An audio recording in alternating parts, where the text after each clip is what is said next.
मेनू दिखाओ उपन्यास ऑनलाइन पूरा पढ़ें उपन्यास बिन उपन्यास नायिका के हरम वाली खलनायिका अध्याय 39 सत्य और झूठ नायिका के हरम वाली खलनायिका। सत्य और झूठ। Ads by PubFuture. Cynthia के बुलाने के बाद एमिलिया की नज़र शांत और गणनापूर्ण थी। हालांकि वह लंबे समय तक उसकी संगति में रहना चाहती थी, लेकिन अब उसे समझ में आ गया था कि अपने कौशल को सही मौकों के लिए बचाकर रखना कितना महत्वपूर्ण है।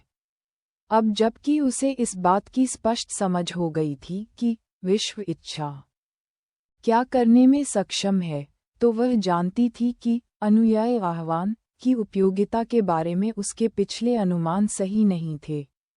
उनका मानना था कि चूंकि सिंथिया के पास अपने सिस्टम प्रॉम्प्ट्स को नियंत्रित करने के अलावा कोई अन्य कौशल नहीं था, इसलिए जब भी वह किसी साथी की तलाश में हो, अकेलापन महसूस करे या अपने साथी को चिढ़ाने के मूड में हो, तो इस कौशल का उपयोग करना ठीक था।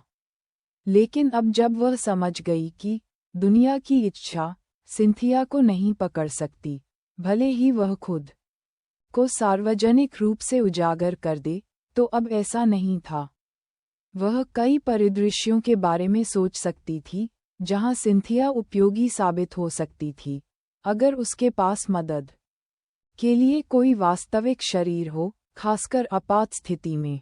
विडंबना यह है कि विश्व इच्छा दुनिया को केवल अपने चुने हुए व्यक्ति के माध्यम से ही देख सकती थी। केवल एक बार जब अमोस मर गया या विश्व इच्छा द्वारा त्याग दिया गया, तो उसका सर्वज्ञ दृष्टिकोण वापस आ जाएगा, लेकिन तब तक बहुत देर हो चुकी होगी। इसलिए उसे बस इतना सुनिश्चित करना था कि अमोस को ये निश्चित न हो जाए कि वह एक एलियन है। यह कोई बहुत चुनौतीपूर्ण काम नहीं था, क्योंकि नायक को पहले डैनियल के बारे में ज़्यादा जानने की परवाह नहीं थी। अगर उसे कुछ संदेह भी होता, तो वह कभी यह उम्मीद नहीं करता कि उसकी जगह कोई एलियन आ गया है। वास्तव में, यदि वह कोशिश भी करती तो भी वह उसे मना नहीं पाती। इतना ही नहीं, इस ग्रह की विश्व इच्छा बुद्धि और शक्ति दोनों के मामले में एक बच्चे की तरह थी। हालांकि उसे अपने खिलौनों के साथ खेलने में मज़ा आ रहा था, लेकिन वह उनके कई कार्यों को सही मायने में नहीं समझ पा रहा था, और इसका प्रभाव कमज़ोर इच्छाशक्ति वाले लोगों तक ही सीमित था, जिससे उनके लिए कुछ लोगों के बारे में सकारात्मक या नकारात्मक धारणा बनाना ज़्यादा संभव था। उदाहरण के लिए, अगर कोई लड़की जो पहले सिर्फ यही सोचती थी कि वह लड़का अच्छा दिखता है, विश्व इच्छा से प्रभावित होती है, तो उसके हीरो पर जुनूनी क्रश विकसित होने की संभावना है। हालांकि अगर वह उससे घृणा करती है, तो ये काम नहीं करेगा। हालांकि अगर विश्व इच्छा ज़्यादा मजबूत होती, तो यह एक और कहानी होती। एमिलिया को संदेह था कि नायक की डैनियल के प्रति अनुचित घृणा और अमोस के प्रति उसका जुनूनी प्रेम, दोनों ही दुनिया की इच्छाशक्ति के इस धक्के से उपजी थीं। चूंकि वे उस समय केवल बच्चे थे, तो उनके पास कितनी इच्छाशक्ति हो सकती थी? मुझे समझ नहीं आ रहा कि तुम ये सब क्यों जानना चाहती हो, एमिलिया टिल्डा। तुम जो करना चाहती हो करो और मिशन पूरा करो, बस यही मायने रखता है। एमिलिया ने अपने कमरे से बाहर निकलते हुए अपना सिर हिलाया। यह इतना आसान नहीं है, सिंथिया। हालांकि तुम कहती रहती हो कि इस दुनिया की इच्छाशक्ति कमज़ोर है, लेकिन भविष्य की दुनियाओं के लिए ऐसा नहीं होगा, है ना? बेहतर है कि हम ये सब जान लें और इसे यहीं आज़माएं, जबकि हमारे पास अभी भी कुछ गुंजाइश है। कम से कम अब उसे ये तो समझ में आ गया था कि वह भविष्य की दुनियाओं के नायकों के सामने इतनी लापरवाह नहीं हो सकती, क्योंकि उनकी आंखें उस विमान की विश्व इच्छा की आंखों जैसी ही थीं।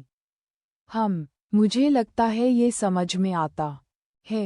यद्यपि विश्व इच्छा का पूरा मामला अब उसके लिए कमोबेश स्पष्ट हो चुका था, परंतु नायिका क्रिस्टल का मामला थोड़ा अधिक जटिल था।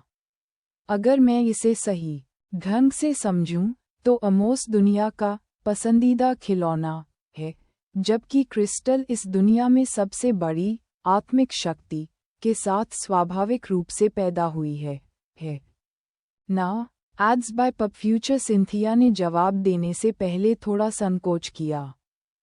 ठीक है, उसके साथ जुड़ना अमोस और विश्व इच्छा दोनों के लिए फायदेमंद है। आप विश्व इच्छा को एक परजीवी के रूप में सोच सकते हैं जो पूरी दुनिया की आत्मा शक्ति को चूसता है। बेशक यह उसकी जांच के दौरान उसके साथी की ओर से पहली अप्राकृतिक रुकावट नहीं थी। स्पष्ट रूप से वह ये छानने की कोशिश कर रही थी कि वह उसे क्या बता सकती है और क्या नहीं। तो फिर आप इसे विश्व इच्छा क्यों कहते हैं? मैं उन्हें उनकी उत्पत्ति के कारण ऐसा कहता हूँ, लेकिन इस बार विराम और भी लंबा था तथा इतना स्पष्ट था कि उसे नज़रअंदाज नहीं किया जा सकता था। एमिलिया मुस्कुराई। तुम मुझे बताना नहीं चाहते? सिंथिया की आवाज़ से यह स्पष्ट नहीं हो रहा था कि वह क्या सोच रही थी या क्या महसूस कर रही थी, हालांकि उसमें थोड़ा अफसोस झलक रहा था। उद्धरण चिन्ह। माफ़ करना, मैं तुमसे झूठ नहीं बोलना चाहती, लेकिन मैं तुम्हें बता नहीं सकती। ठीक है। सिंथिया के विचारों के विपरीत एमिलिया को बिल्कुल भी गुस्सा नहीं आया। वास्तव में वह किसी से भी बेहतर जानती थी कि उस लड़की का उस पर कितना एहसान है। वे नाम के लिए भागीदार थे, लेकिन उनका रिश्ता वास्तव में बराबरी का नहीं था। यद्यपि वे समय समय पर एक दूसरे के साथ खेलते थे, लेकिन वह अपनी स्थिति को सिर्फ इसलिए नहीं भूलती थी क्योंकि सिंथिया उसके साथ अच्छा व्यवहार करती थी। योजक चिन्ह योजक चिन्ह योजक चिन्ह योजक चिन्ह योजक चिन्ह योजक चिन्ह योजक चिन्ह योजक चिन्ह योजक चिन्ह योजक चिन्ह। जब सामंथा घर लौटी तो उसने देखा कि उसकी छोटी बहन हॉल में उसका इंतजार कर रही है। हालांकि वह अभी भी कल जैसी ही दिख रही थी, लेकिन छोटी लड़की का आभामंडल थोड़ा अलग था, थोड़ा ज्यादा दबंग, मानो उसे पीछे से जकड़े हुए बेड़ियों का एक और सेट खुल गया हो। घर में आपका स्वागत है, सैम। सामंथा मुस्कुराई। उसे लगा कि यह अफसोस की बात है कि वह अपने कामों के बारे में शेख ही नहीं बघार सकती, लेकिन उसकी छोटी बहन के लिए अंधेरे में रहना बेहतर था। क्या तुम मेरा इंतजार कर रहे थे? एमिलिया की मुद्रा इत्मीनान से थी और वह अपने बगल की जगह थपथपा रही थी। हाँ, इधर आओ, मुझे तुमसे कुछ पूछना है। बड़ी लड़की को अपनी बहन के बगल में सोफे पर बैठते ही जिज्ञासा हुई। क्या बात है? अगर स्कूल में नहाने की बात है, तो चिंता मत करो, मैंने पहले ही उसका इंतज़ाम कर दिया है। Ads by PubFuture. Emilia ने अचानक उसकी बात काट दी। बताओ, तुम्हारा दिन कैसा रहा? तुमने क्या किया? बस हमेशा की तरह। तुम्हें पता है, कागज़ों पर हस्ताक्षर करना, ग्राहकों से बात करना और ऐसी ही अन्य चीज़ें। एमिलिया ने अपनी बहन के हाथ पकड़कर उन्हें पलट दिया। सामंथा को बहुत देर से एहसास हुआ कि उसकी हथेलियों पर लोहे की छड़ के अत्यधिक इस्तेमाल से लंबे, क्षैतिज नीले निशान स्पष्ट रूप से दिखाई दे रहे थे। और तुम्हारी हथेलियां क्यों चोटिल हैं? कल तो ऐसी नहीं थीं। मैं मार्शल आर्ट का अभ्यास कर रहा था। एमिलिया मुस्कुराई। उस समय सामंथा को याद आया कि उसकी छोटी बहन खुद मार्शल आर्ट सीखने के लिए डोजो जा रही थी, और अगर वह स्पैरिंग या कुछ और करने की कोशिश करना चाहेगी तो ये झूठ आसानी से उजागर हो जाएगा। तब वह किसी भी तरह से इस पर विश्वास नहीं करेगी। वह केवल अपने दांत पीसकर एक और झूठ कर सकती थी। उम्मीद है कि उसकी बहन को इस झूठ पर ध्यान देने में कोई हिचक नहीं होगी। माफ़ करना, एमिलिया, मैंने झूठ बोला। ठीक है टिल्डा, मैं अपने बॉयफ्रेंड के साथ बाहर गई थी और हमने कुछ बहुत ही अजीबोगरीब हरकतें की, इसलिए ये चोटें आईं। ज्यादा मत पूछो, ये शर्मनाक है। सामंथा ने शर्मीली होने का नाटक किया और अपना चेहरा ढकने के लिए अपने हाथों को अपनी बहन की पकड़ से छुड़ा लिया। एमिलिया की निगाहें गहरी थीं जब उसने अपनी बहन की कलाइयों को पकड़ा और उन्हें दूर खींचकर अपना उलझन भरा चेहरा सामने ला दिया। तुम मुझसे झूठ बोल रहे हो, सैम। एमिलिया की नज़र में कुछ गड़बड़ थी, लेकिन सामंथा समझ नहीं पाई कि वह क्या था। उसकी बहन की आंखें इतनी तीखी और दबंग कैसे दिख सकती थीं? माफ़ करना एमिलिया, मैं बस ये कुछ ऐसी बातें हैं जिन्हें तुम्हें जानने की जरूरत नहीं है। एमिलिया के होंठ थोड़े ऊपर उठे, मानो वह खुश हो। क्या यह उन पीछा करने वालों के बारे में है? बड़ी लड़की का मुंह आश्चर्य से खुला रह गया।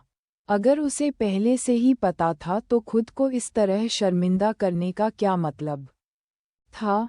एड्स बाय पब फ्यूचर, इतना हैरान मत हो। तुम इसे ठीक से नहीं छिपा रही थी, इसलिए मुझे कुछ अंदाजा हो गया। वैसे भी अब तुम्हें मुझसे छिपाने की ज़रूरत नहीं है, ठीक है?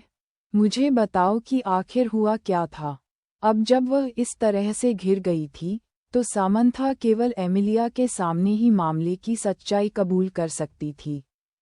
बेशक उसने अभी भी उसे उन गुंडों या यहाँ तक कि गुंडों के अंतिम भाग्य के बारे में नहीं बताया, लेकिन एमिलिया के लिए स्थिति का सार समझने के लिए यह अभी भी पर्याप्त था। योजक चिन्ह, योजक चिन्ह, योजक चिन्ह, योजक चिन्ह, योजक चिन्ह, योजक चिन्ह, योजक चिन्ह, योजक चिन्ह, योजक चिन्ह, योजक चिन्ह। यह क्या बकवास है, मॉर्गन? एक छोटी कद काठी वाली महिला पुलिस अधिकारी उस समय चौंक गई जब एक मोटा फोल्डर उसकी मेज पर पटक दिया गया। एट नॉवल बन एट। आपको क्या लगता है कि यह और